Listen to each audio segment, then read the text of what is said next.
Hey, what's up? So, today I'm going to talk to you about three main areas that can be the biggest pain points to raising the money that will fund your vision and your mission. So, there are a lot of things that we need as fundraisers, okay? But these are the three main things that you need to be successful at Major Gifts fundraising. And they are strategy, no surprise that there, right?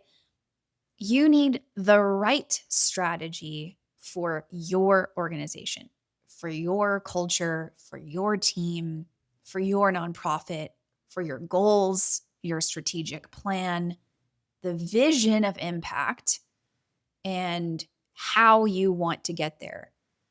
So the strategy needs to be custom to you. And usually the biggest problem is that people are trying to do a strategy that works for another organization and it's not the right fit for you. And so you actually need to understand what makes you unique beyond your programs. What makes you unique as a team? For example, one of my clients, the Teaching Well, amazing education nonprofit, they're addressing teacher retention in the United States.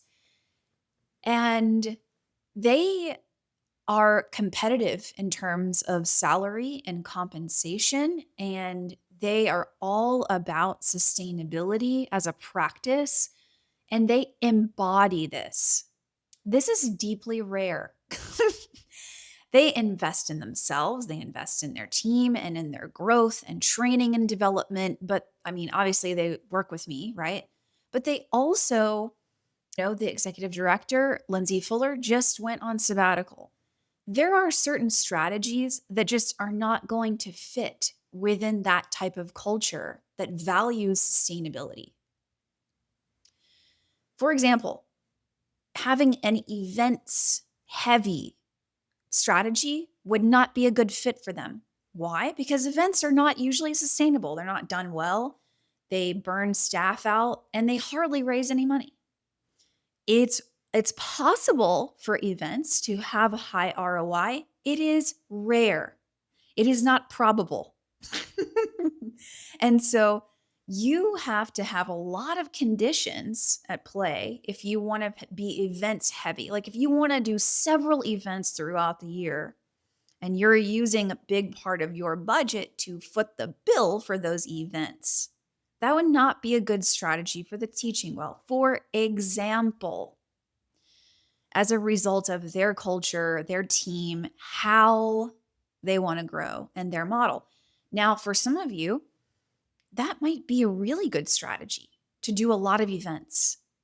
I don't know a lot of nonprofits that I would say that about, but it could be you, right? So, part of knowing that is knowing what strategies work for other people that aren't necessarily going to work for us, and what strategies do we need to really make our own and adapt to our culture and our team and how we embody our values as we operate as an organization. So, strategy is the first one, right? The second one would be, and this one is of course you know what I'm going to say most likely. Okay, this ain't new. Okay, courage. Courage is the action that you take, especially when you're afraid, on behalf of other people. Courage is risk. Courage is faith in action. Courage is, I believe that the future can be better, and so I will move. That's what courage is. And you cannot raise a lot of money. You cannot raise more money without courage. You can't do it. It's so personal. Major gifts in particular, managing board members, dealing with volunteers, it takes guts. You're dealing with people who have, they have kids, they have other responsibilities, they have a job, they have a career, they have all kinds of loss that they deal with. There's challenges in life and life events that happen. And you have to know how to deal with all kinds of people, analytical people, people who are really emotional, people who are emotionally immature. You have to also learn how to deal with yourself, right? And it takes courage to continually get up when you fail, when you feel like it didn't really go how you thought, and when you get rejected, when you work really hard on something and it raises $0. I've been there. And if you follow me on LinkedIn, then you know that I share all kinds of stuff about how I've failed more than you. I mean, I've raised $30 million from individuals and family foundations, and I've also failed more than you. So I just want you to know that. Like I've raised a lot, but I've also made so many mistakes and learned and grew. And it wasn't something that I read in a book. It wasn't a course that I took. I do not have a certification. I am not CFRE. I do not have a master's in fundraising or nonprofit development, but I do an experience. It takes courage. It takes courage to become someone new. It takes courage to be your authentic self. It takes courage to speak your mind, to advocate for yourself and what you need. If you're not getting support, it takes courage to say that. If you need help, if you need training, it takes courage to admit it. And I just see courage as something we have a huge lack of courage. We have plenty of people who are extremely hardworking. In the nonprofit world, work ethic is through the roof. There's no doubt about that. We are not afraid of hard work. And there's a lot of people pleasing. Can I say that? Right? There's a lot of I don't know how to say no. Biting off more than you can chew. There's a lot of that. This takes courage. It takes courage. It takes courage to look at donors and say, hey, yeah, we don't do that. The thing that you want us to do, the project that you want us to start, that you want us to work on, we don't do it. We're not gonna. We don't do it. If you stop giving because of that, then so be it. That takes courage. People don't do that. But if you really want to stand out, and if you're super concerned about nonprofit competition and how can you stand out about the crowd, let me tell you something. If you have integrity and you uphold your standards, you will stand out, especially if it costs you money, especially if it costs you, especially if you lose donors because you upheld your standard, because you maintained your integrity. And I can tell you, when you do that, better things are coming than what you said no to. Even greater blessings are coming to you because you're creating room for the better things to come. When you say yes to something that's below your standard, you are saying no to something that actually meets your standard. And when you lower your standards to raise more money or to keep a donor, then it's going to be really hard to raise more money long term. And it's going to be really hard to attract the type of people that you really want. This work takes courage. There is no way around it.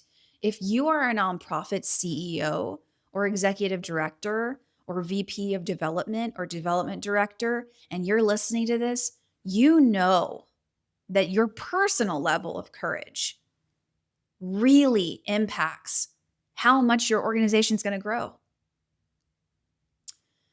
So, how do you become a more courageous person? You get around more people who are more courageous than you. If you are surrounded by cowards, do not be surprised if you are struggling with cowardice. If you are around bold risk takers, then you will become more of a bold risk taker. So you need to get around people who are prioritizing these things come hell or high water. It's not about convenience. It's not about fair weather. It's not about it being easier to do. It's not reasonable. uh, so you got to get around the right people, and then you got to take the right risks. You got to take steps constantly. Take calculated risks that are going to build the future that you say you want. Keep your word to yourself. Stop holding your tongue and speak up. Provide radical accountability and honesty to your team if you're a leader or a manager, not just when there's a performance review. If the time that you keep it 100 and you are super honest is when you're doing a performance review, then your team is bewildered. They do not know what's really going on. They do not know how they're actually performing. So we got to increase the level of honesty that we have with ourselves and with our team. That's what I see constantly. Constantly. We're not very honest. We struggle with honesty because we don't want to hurt people's feelings. But I mean, how is anyone ever going to grow if you don't get feedback? This is why I'm the oldest daughter of 3 kids, and I have 2 younger brothers. And that's why I'm like, siblings are amazing because they're the first feedback that you get. You're like, oh yeah, it's not all about me. The world doesn't revolve around me. I need to be helpful to others. I need to care about my impact on others. Oh, wait, I actually have an impact on others, on the people I live with, right? That's what you learn when you have siblings. And the same should be true about being on a team. It's like, hey, could you stop doing that? It's really, when you do this is the impact that it has on me. Like, we just need to have more of those kinds of conversations. That is what practical courage looks like in the nonprofit sector today. Like, more radical honesty, and not in a disrespectful way, not in a like confrontative, hey, you suck kind of way, right? It's like a, hey, I'm coming to you because I think that you care about this and you may not realize. Like, this is, when you do this thing, this is the impact that it has on me personally. Were you aware of that? Right? We need to stop making excuses for people and listening to their pretty words because they know what to say, and start paying attention to their behavior.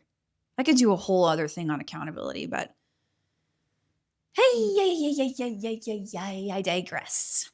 The third pain point, and what makes a great major gifts fundraiser, and I say major gifts fundraiser, I think CEOs are major gifts fundraisers. If you've been following me, then you know that that's what I think. For every ED, CEO, there is a portion of your role where you are a major gifts officer. If you're a VP of development, same is true for you. If you're a director of development, same is true for you. It's not the only thing you do in your job, but being a major gifts officer is a percentage of your job. And in order to be great at that, right, you need the right strategy for you and for your team and your culture and how you want to grow as an organization that's going to suit your vision and your goals. And you need to have courage. You need to grow in courage. You need to become a more courageous person. You need multi-million-dollar courage. If that's what you're trying to raise, that's the level of courage you need. And it starts with taking the next steps that you know you need to take.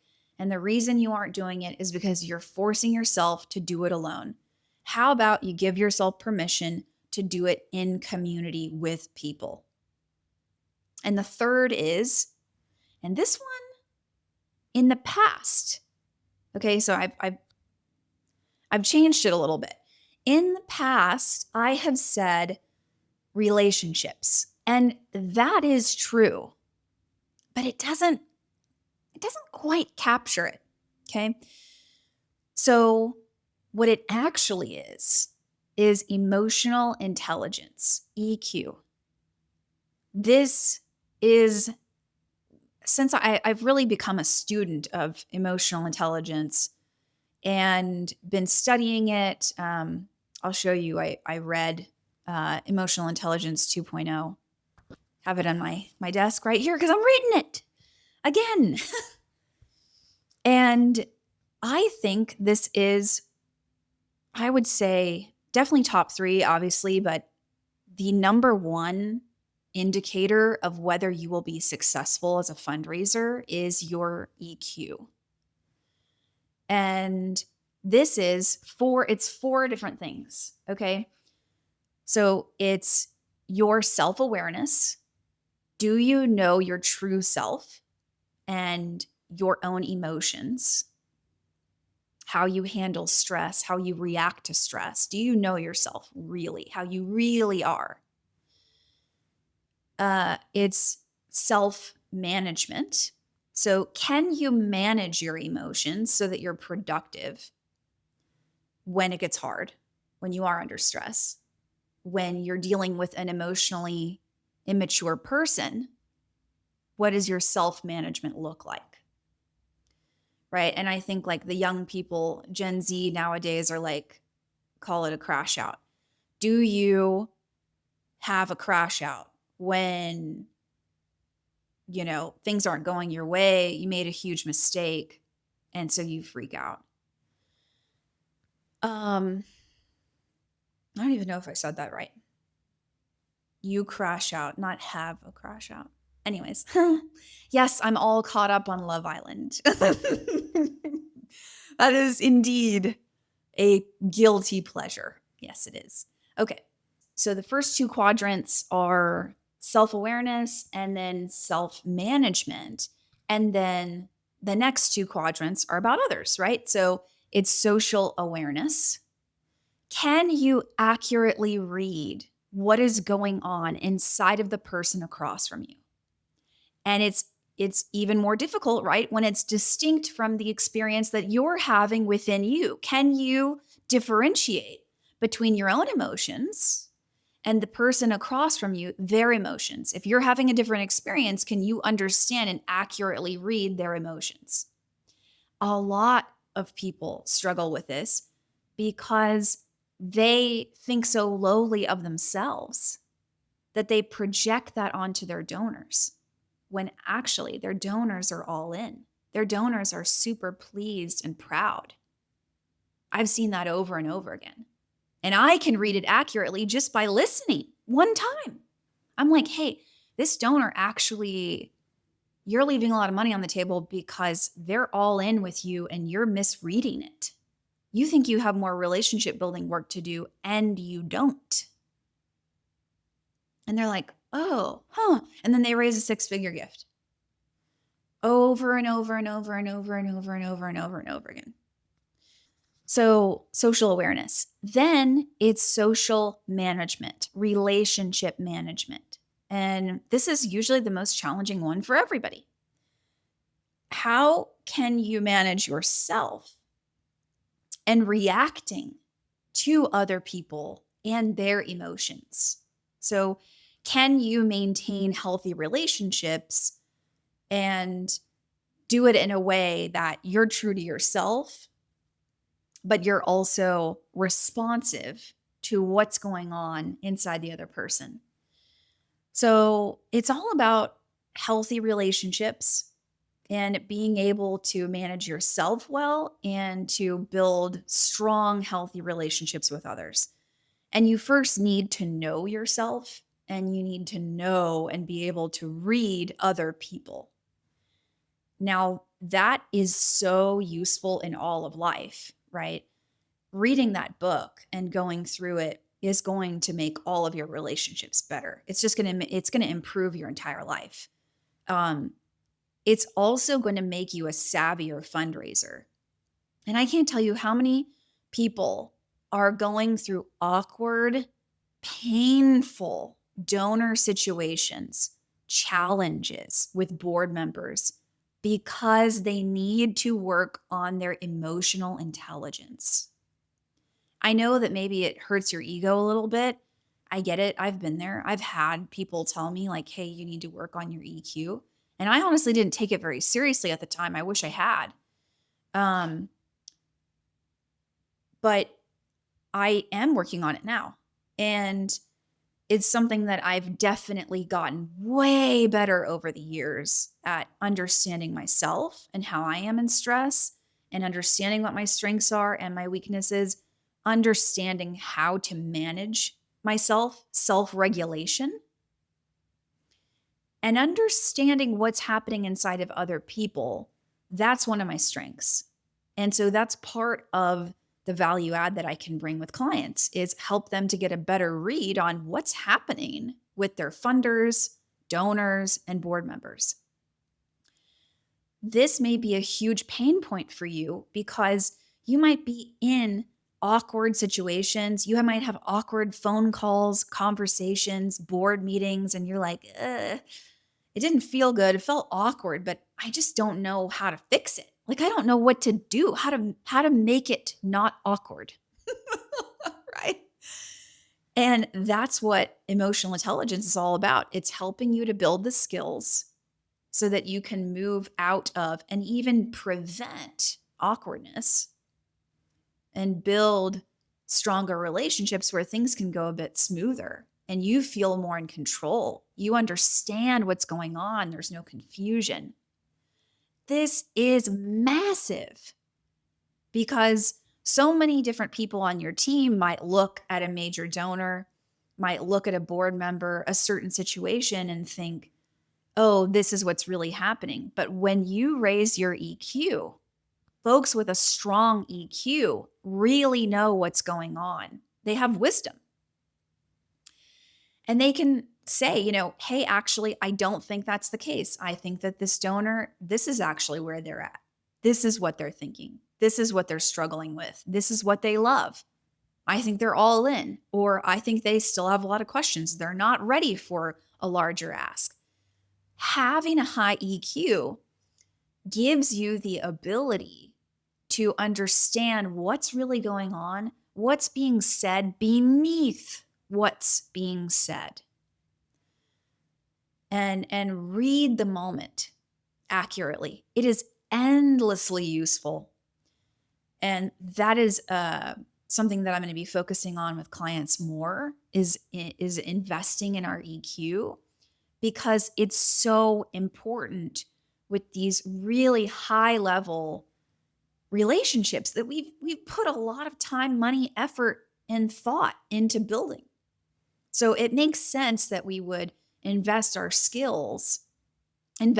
growing our skills in those areas. And so for me, I want to be the most courageous, strategic, generous person that I can possibly be. I want my relationships to be motivated by love. And I want that to be the motivating factor of my life every day. And I think that building EQ is the practical way to do that.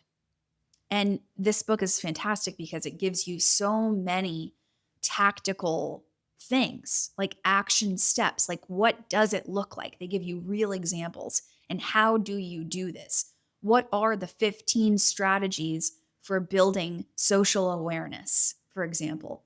So, I mean, I'm just sharing this with you because it's changed my life, and I think it'll change yours and be really helpful to you. I'm not getting anything financially out of this. I don't have like an affiliate link or something. I should. That would be cool.